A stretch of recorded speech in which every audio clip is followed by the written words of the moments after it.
Effectivement, donc la matinée ce matin a pour but véritablement de communiquer, de valoriser justement ce que fait le XAPA de la BPTA sur la région de Basse-Terre. Donc du coup, valoriser. Donc la pédagogie qui est mise en place, c'est vraiment ce matin d'être dans l'interaction, dans les échanges, le débat, afin de faire remonter les besoins de nos usagers, mais aussi de toute la population concernant ce thème qui n'est pas facile à aborder, les addictions chez les seniors. Un thème qui est très complexe, avec beaucoup d'enjeux personnels, individuels, mais aussi collectifs, puisque c'est un enjeu de société, un enjeu majeur pour la population, c'est-à-dire réduire les consommations d'alcool, de cannabis, de tous les produits licites ou illicites. Bien sûr, donc comme dans toute la population en général, et plus particulièrement chez les seniors, on a ce qu'on appelle la consommation des substances psychoactives, telles que l'alcool, le tabac et surtout les médicaments chez nos seniors,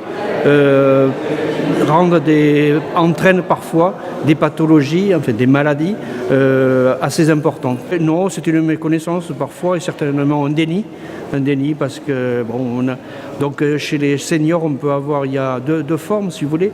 Il y a le senior qui a déjà consommé durant son adolescence, dans sa vie d'adulte et qui lors de la retraite bien sûr continue et parfois accentue. Et très souvent, maintenant, on voit apparaître une nouvelle population de seniors qui prennent des produits psychoactifs par leur phénomène de solitude, le conjoint ou la conjointe étant décédée, s'isolant chez eux.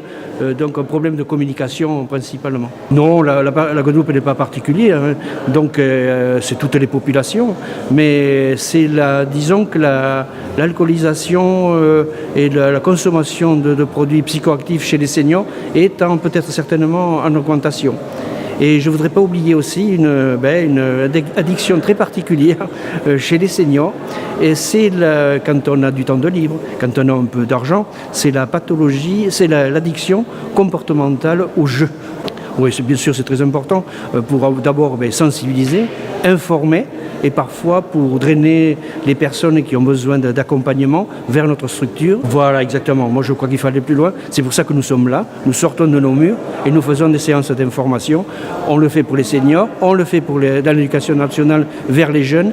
Donc, il faut que nous sortions de nos murs et que nous allions vers la population. C'est aller vers. Ah oui, tout à fait. D'ailleurs, c'est ce que je rappelais tout à l'heure. C'est un outil nouveau qui est mis en place dans tous les départements. C'est la conférence des financeurs de la prévention de la perte d'autonomie. Donc le département avec l'ARS, la Caisse générale de sécurité sociale, la Mutualité française, je veux dire les grands partenaires pour la prévention de la perte d'autonomie travaillent ensemble d'un commun accord pour développer des actions individuelles et collectives sur tout le territoire. Et nous félicitons, nous encourageons ces associations à poursuivre dans cette voie. Ah oui, tout à fait. Nous encourageons vraiment les associations à déployer ces actions sur tout le territoire proche de la population. Et c'est vrai que le CECAS est un outil, est un partenaire essentiel pour nous au niveau du département. D'ailleurs, au niveau du schéma départemental de la perte de l'autonomie, tous les partenaires ont mis en exergue l'importance du CECAS auprès de la population guadeloupe. Le CCS continue ses actions, donc aujourd'hui avec le CCA.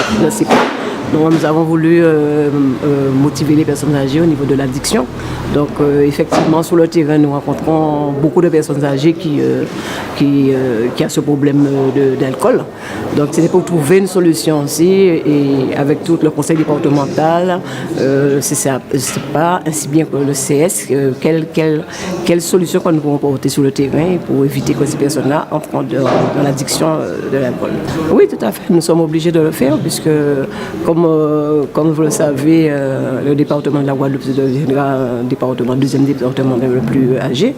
Donc nous devons porter des solutions tout en sachant aussi, nous devons aussi permettre aux jeunes de nous aider aussi, puisque nous ne pouvons pas mettre des méthodes uniquement pour les personnes âgées. Nous devons aussi faire participer la jeunesse.